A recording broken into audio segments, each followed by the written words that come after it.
तो ये जो क्लास है हमें इसमें पढ़ना है प्रकाश का अपवर्तन। पहले हम पढ़ रहे थे रिफ्लेक्शन, अब हम पढ़ेंगे रिफ्रैक्शन। ये अपवर्तन मतलब रिफ्रैक्शन। अब किसी ऐसे मीडियम जो ट्रांसपेरेंट हो, कोई भी ट्रांसपेरेंट मीडियम में जब को प्रकाश यानी लाइट ट्रेवल करती है, ठीक है, उसका जाना यानी लाइट ट्रेवल करती हुई दिखती है, तो क्या होता है, तब कुछ चेंजेस आते हैं उसमें। अगर लाइट सीधे ट्रेवल कर रही है, मान लीजिए ट्रांसपेरेंट मीडियम में यानी पारदर्शी मीडियम में, तो एक मीडियम से जब दूसरे मीडियम में लाइट ट्रैवल करेगी तो क्या होता है, ये सवाल एक पैदा होता है। ठीक है, क्या अभी भी वो सीधी रेखा यानी स्ट्रेट लाइन में या लीनियर मोशन करेगी, एक सीधी लाइन में चलेगी, ठीक है, या अपनी दिशा में थोड़े से बदलाव करेगी। एक मीडियम से लाइट को दूसरे मीडियम में ट्रैवल जब हम करा रहे हैं, ठीक है, या लाइट एक मीडियम से एक माध्यम से दूसरे माध्यम में जाती है, तो उसमें क्या वो सीधी रेखा में ही चलता है या उसके चलने के रास्ते में कुछ बदलाव होते हैं, इस चीज को हम यहाँ पर पढ़ेंगे। इसके लिए हम अपने डेली लाइफ के कुछ एक्सपीरियंसेस को दोहराएंगे। हमने देखा है, अक्सर देखा है कि पानी से जो टैंक भरा हुआ होता है, ठीक है, या किसी तालाब में या जहां पर पानी इकट्ठा हो वहां पर देखिए, ठीक है, तो उसका जो अगर साफ पानी है तो आपको लगेगा कि इसका जो बॉटम है, जो निचला हिस्सा है, वो बहुत ऊपर है। ठीक है, मतलब जो उसकी ओरिजिनल पोजीशन है, आप अपनी पानी की टंकी में झांक के देखिएगा, वहां भी दिखेगा, क्या लगेगा, जो नीचे का हिस्सा है वो उभरा हुआ है। ठीक, अब ये ऐसा क्यों होता है?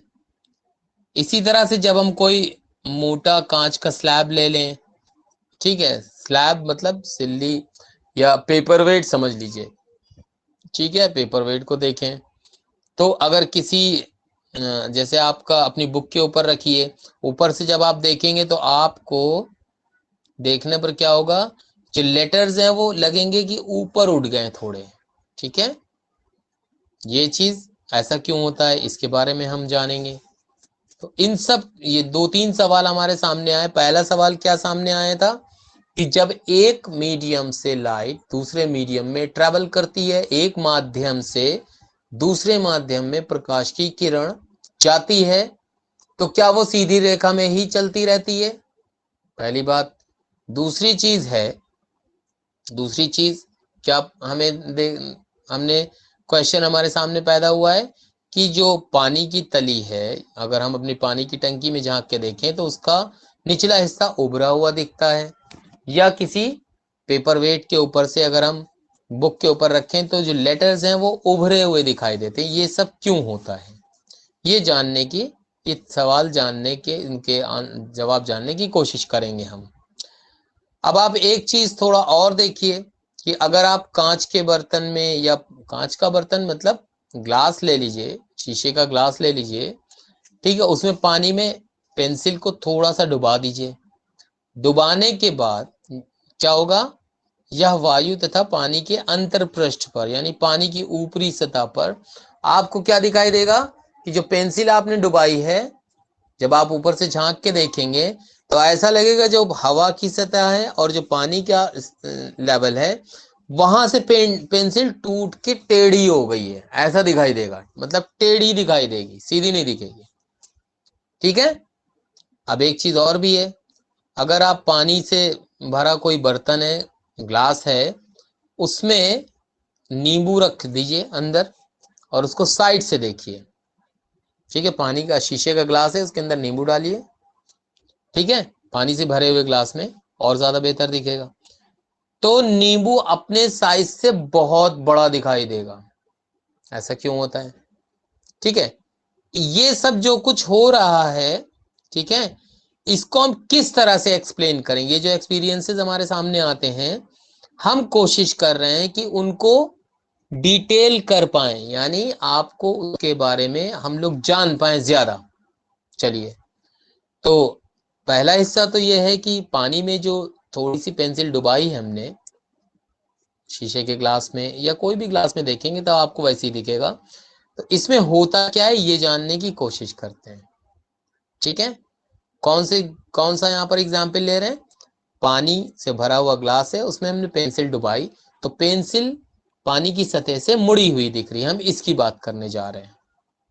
ठीक है, तो पेंसिल के पानी में जो डूबा हुआ भाग है, वहां से जो हमारी आंख तक रोशनी पहुंचती है, पेंसिल के पानी से बाहर के भाग की तुलना में होता क्या है कि जो रोशनी है, जो पेंसिल मुड़ी हुई दिख रही है, वो हिस्सा हमारी आंखों तक जब वहां से रोशनी आ रही है तो ऐसा लगता है कि उसके चलने की दिशा, वहां से प्रकाश के, वहां से लाइट के हमारी आइज तक पहुंचने के डायरेक्शन में अलग डायरेक्शन से आता हुआ दिखता है। यानी पेंसिल की जो डायरेक्शन है, मान लें कि अगर प्रकाश की किरण पेंसिल की डायरेक्शन में चल रही है, पेंसिल खुद ही लाइट है मान लेते हैं, तो उसको सीधा चलना चाहिए, लाइट सीधे से चलती है। लेकिन जब सतह बदल गई, माध्यम बदल गया, तो क्या होता है कि थोड़ा सा उसका रिफ्लेक्शन यानी प्रकाश का जो परावर्तन है वो अलग डायरेक्शन से हमारी आंखों तक पहुंचता हुआ दिखाई देता, महसूस होता है। इसी इसी वजह से पेंसिल जो है वो मुड़ी हुई दिखती है। आप कह सकते हैं कि पेंसिल के निचले सिरे को जो हम देख पा रहे हैं ऊपर से, वहां से प्रकाश की किरण हमारी आंखों में अलग दिशा से ट्रेवल करती दिखाई देती है। ठीक है, अब आगे देखें। इसी तरह से अगर पेंसिल मुड़ी हुई दिखती, और यही वजह है कि जब आप कांच का स्लैब रखें, मतलब पेपर वेट रखें, उसके ऊपर से अपने बुक के ऊपर रखिए, जो वर्ड देखेंगे वो ऊपर की तरफ दिखेगी। यानी वहां से जो रिफ्लेक्शन हो रहा है, जो वहां से प्रकाश की किरण हमारी आंख में पहुंच रही है, उसके चलने की दिशा में बदलाव हो गया, इससे ये पता चला। ओके, अब पानी की जगह पर हम कोई दूसरा द्रव ले लें, कोई दूसरा लिक्विड ले लें, जैसे केरोसिन या तारपीन का तेल देख लीजिए, क्या तब भी पेंसिल उतनी ही मुड़ी हुई दिखेगी? एक ये सवाल पैदा होता है। यानी मिट्टी के तेल में डुबाएं पेंसिल को उसी तरह से, या तारपीन के तेल में डुबाएं, तो क्या उतना ही मुड़ेगी पेंसिल? और आप याद रखिए कि इस तरह के जो केमिकल्स इस्तेमाल करते हैं हम, इनको इस्तेमाल करने में सावधानी रखनी चाहिए। अगर हम कांच के स्लैब को किसी, क्या करें, कांच का जो हमारा मतलब ग्लास का जो स्लैब है, उसकी जगह प्लास्टिक का कोई स्लैब इस तरह का ले लें, तो क्या तब भी अक्षर उसी ऊंचाई तक उभरे हुए दिखेंगे? हम ये देखेंगे कि अलग अलग, असल में हमें क्या दिखेगा, अलग अलग मीडियम के जो जोड़े हैं उनके लिए ये प्रभाव जो है, इनका जो असर है, उसका एक्सपेंशन बिल्कुल अलग अलग होता है। यानी जब आप प्लास्टिक स्लैब में से वो लेटर देखेंगे तो उसकी ऊंचाई, लेटर के उभरने की ऊंचाई, अगर ग्लास स्लैब में से देखेंगे उसमें जो लेटर जितना उभरा हुआ दिखेगा, ये दोनों में फर्क होगा। इसी तरह पानी में जब पेंसिल रखी हुई है या तारपीन के तेल में रखी हुई, तो तारपीन के तेल में, केरोसिन ऑयल में, और या पानी में, इन तीनों में जो पेंसिल का मुड़ा हुआ हिस्सा है वो अलग अलग दिखाई देगा। ठीक है, यानी अलग अलग माध्यमों में प्रकाश जो है, जो लाइट है, वो हमारी आंखों तक अलग अलग दिशाओं से आती हुई महसूस होती है। ठीक है, अब ये जो ऑब्जर्वेशंस हैं, ये हमें ये बताते हैं कि जो लाइट है यानी प्रकाश है, सभी माध्यमों में एक ही डायरेक्शन में नहीं चलेगा, उसके चलने के डायरेक्शन बदल सकते हैं। ऐसा महसूस होता है कि जब लाइट एक मीडियम से दूसरे मीडियम में तिरछा होकर जाता है, तो क्या होता है, दूसरे मीडियम में इसके संचरण की दिशा यानी उसके चलने की दिशा परिवर्तित हो जाती है। एक मीडियम से दूसरे मीडियम में जब लाइट ट्रैवल करती है तो उसके चलने का डायरेक्शन, उसमें बदलाव हो जाता है। अब इस तरह की परिघटना को हम समझने के लिए कुछ क्रियाकलाप यानी कुछ एक्सपेरिमेंट्स करके देखते हैं। उम्मीद है कि आपको बेहतर समझ में आएगा, मुझे पूरी उम्मीद है। तो पानी से भरी हुई एक बाल्टी ले लीजिए, उसके तल पर एक 5 रुपए का सिक्का, अब 1 रुपए का सिक्का तो आपको मुश्किल से मिलेगा, आप 1 रुपए का भी रख सकते हैं, कोई भी सिक्का पानी से भरी बाल्टी में अंदर डाल दीजिए। ठीक है, दूसरा काम क्या करिए, अपनी आंख पानी को एकदम ठहर जाने दीजिए, रुक जाए। उसके बाद अपनी आंख को पानी के ऊपर थोड़ा सा साइड से देखिए, मतलब बाल्टी है, बाल्टी में वो रुपए दिए हुए हैं, डले हुए हैं। आप क्या करिए, पानी के लेवल पर अपनी आंख सेट करिए, इस हिसाब से धीरे धीरे धीरे धीरे सेट करिए। और उसके बाद क्या करिए, पानी के साइड, मतलब साइड में, साइड से बाल्टी में देखिए, सिक्के की तरफ देखते रहिए।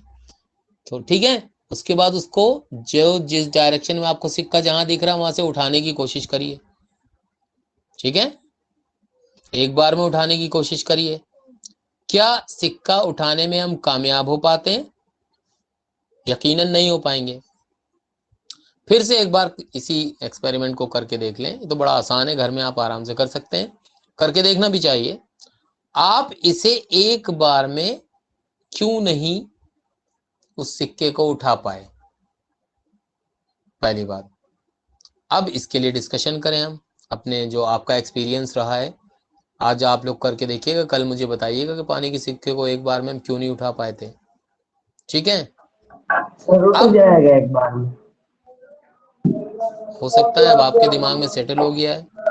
आप साइड से देखें, शर्त क्या है, जहां पे सिक्का आपको दिख रहा है, ठीक है, जिस जगह आपको साइड से देखिए, पानी को साइड से बाल्टी में देखिए, और जहां पे सिक्का दिखाई दे रहा वहां से उसे उठाने की कोशिश करें। ये नहीं कि आपने जहां डाला तो वो तो आपके जहन पे, हम ह्यूमन ब्रेन है ना, ये तो रोबोट तो है नहीं।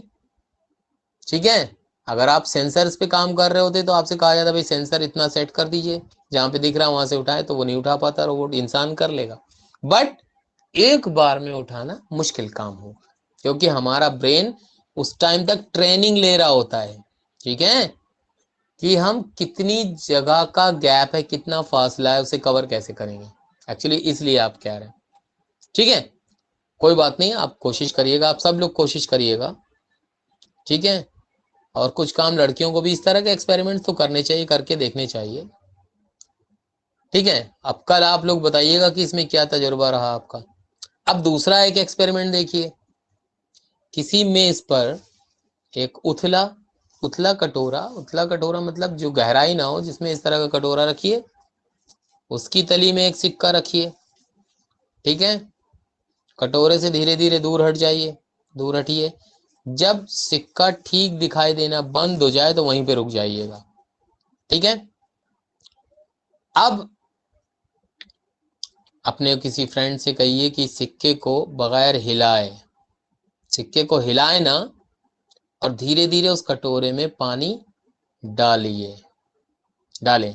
आप कहां तक देख रहे हैं, सिक्का जहां पर दिखना बंद हो गया था वहां पे रुक गए आप।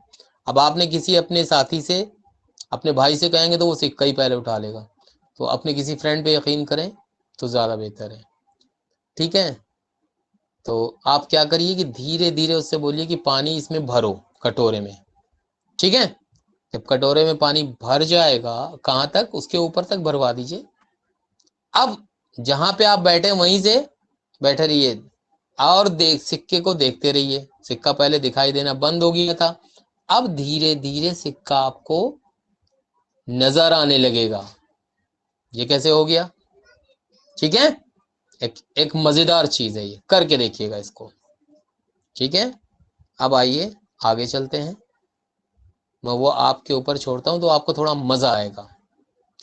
अब धीरे धीरे क्या होगा, सिक्का वो आपको दिखाई देने लगेगा, क्योंकि प्रकाश के अपवर्तन के कारण, ये लाइट के रिफ्रैक्शन की वजह से पॉसिबल होता है।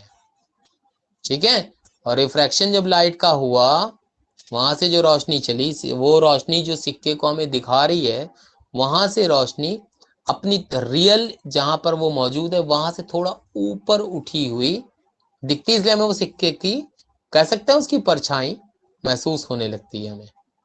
अब एक और क्रियाकलाप देखिए, एक और एक्सपेरिमेंट है। ये सब ऐसे एक्सपेरिमेंट है जो आप आराम से घर पे कर सकते हैं। ये थोड़ा सा अलग एक्सपेरिमेंट है। मेज पर एक सफेद कागज की शीट रखिए, ठीक है, और एक मोटी सीधी लाइन खींच दीजिए। इस रेखा के ऊपर, इस लाइन पे जो आपने कांच का स्लैब लिया था, स्लैब समझते हैं चौकोर कोई कांच का टुकड़ा थोड़ा मोटा हो, उसको स्लैब कहते हैं। और एक लाइन खींच के, मोटी लाइन खींचे, उसके ऊपर क्या करिए, स्लैब को सेट कर दीजिए। ठीक है, इसकी एक कोर अब इस तरह से रखिए, मतलब स्लैब को उसके इस हिसाब, मतलब बिल्कुल एग्जैक्टली सीधे ना सेट करिए, लाइन से स्लैब को, ठीक है, थोड़ा तिरछा रखिए ताकि कोई एंगल बने। ठीक है, कोई एंगल बने, इस एंगल के हिसाब से रखिए।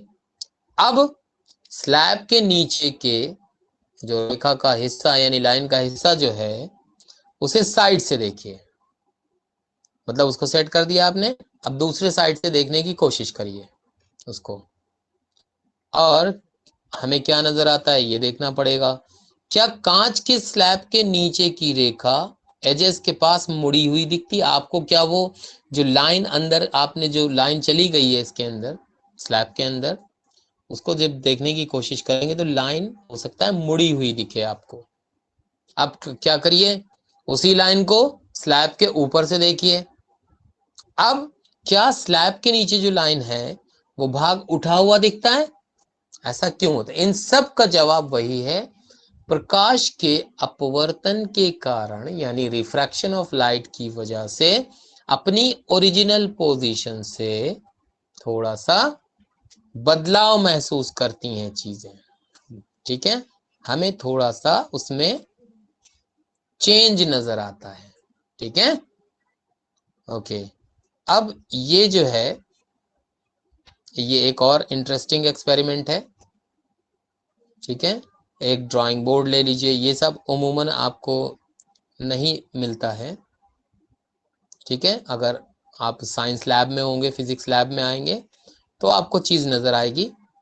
ठीक है, मैं इस एक्सपेरिमेंट को अभी आपको वीडियो के जरिए दिखाता हूं, ज्यादा बेहतर तरीके से हम समझ पाएंगे इसको। ये देखिए,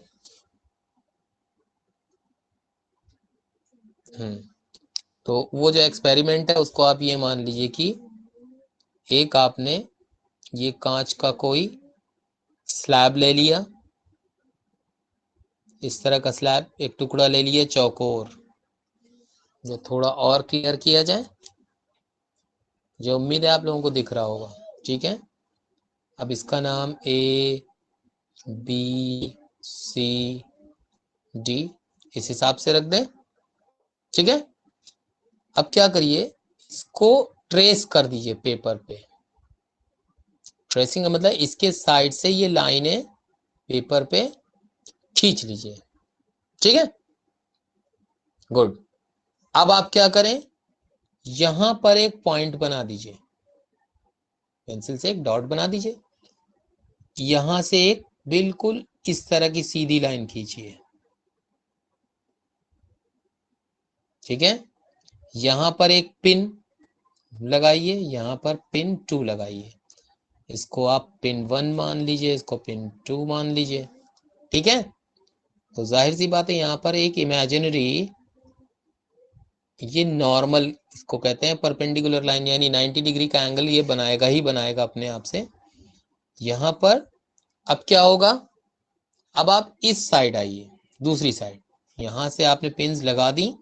अब आप इधर से देखिए, इस तरफ से इधर से देखिए, उन पिन्स की सीध में जो आपको यहां से दिखाई दे, उन पिन्स की सीध में पहले पिन 1, यहाँ पे पिन 3 लगाइए और पिन 4 लगा दीजिए।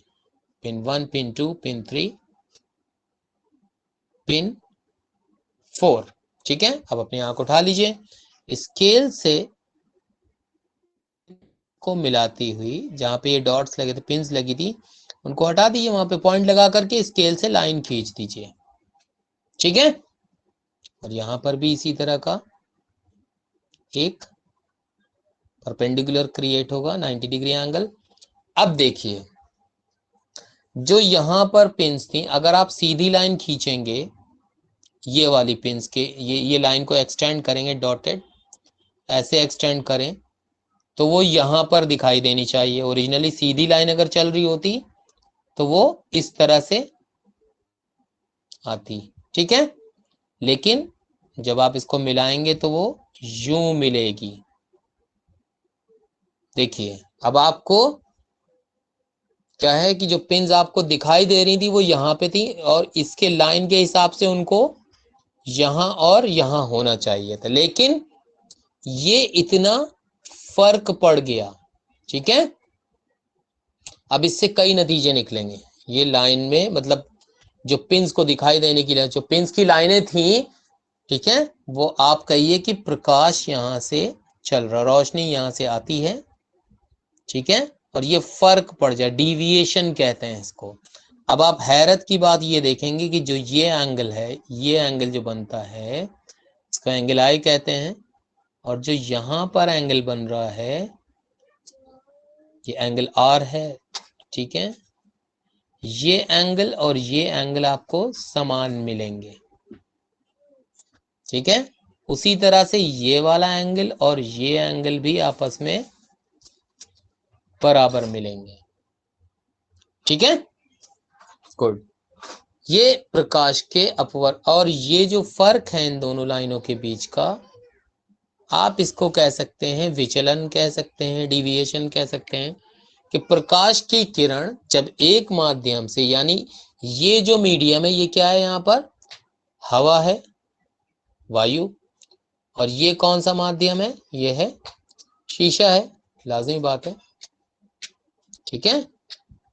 तो ये माध्यम क्या है, ये माध्यम रेयर है, ठीक है, क्या है, हल्का है, ठीक है, रेयरर है, ओके। आप बोलिए इसको, ये रेयरर मीडियम है, और जाहिर सी बात है शीशे को देखते नहीं कि मजबूत होता है, तो ये डेंसर है, घना है। तो आपने कई नतीजे यहां सर से तो निकाल सकते हैं जी। यूट्यूब पर भी तो सर एक्सपेरिमेंट देख सकते हैं। हाँ आपकी मर्जी है, लेकिन आप प्रैक्टिकली क्लास में जब सीखेंगे तो आपको आसानी, यूट्यूब पे तो सभी कुछ मौजूद है, बट आपको रियल टाइम समझ में नहीं आता। यूट्यूब पे आप रुक करके क्वेश्चन नहीं पूछ सकते हैं। आप देखें अपनी नॉलेज बढ़ाने के लिए, कोई हर्ज नहीं है उसमें, ठीक है। तो इसमें देखिए क्या होता है कि जब एयर रेयरर मीडियम से डेंसर मीडियम की तरफ जाती है, ठीक है, जब प्रकाश की किरण या light, ray of light rarer medium से डेंसर मीडियम में ट्रेवल करती है, तो वो नॉर्मल की तरफ, यानी इस रेखा की तरफ झुक जाती है, ठीक है। यानी रेयरर से डेंसर मीडियम में जब जाएगी लाइट तो क्या होगा, नॉर्मल की तरफ बेंड होगी, और जब डेंसर मीडियम से, फिर ये यहां पर हवा है, हवा किस तरह का मीडियम है, रेयरर मीडियम है, ठीक है। जब वो डेंसर मीडियम से रेयरर मीडियम में निकल के जाएगी, फिर से वो नॉर्मल से हट जाएगी, दूर हटेगी, और वो हटना कितना होगा, जितना यहाँ पर ये एंगल बना था इंसिडेंस, उतना ही ये angular reflected angle, refracted angle यहाँ पर बनेगा, ठीक है। ओके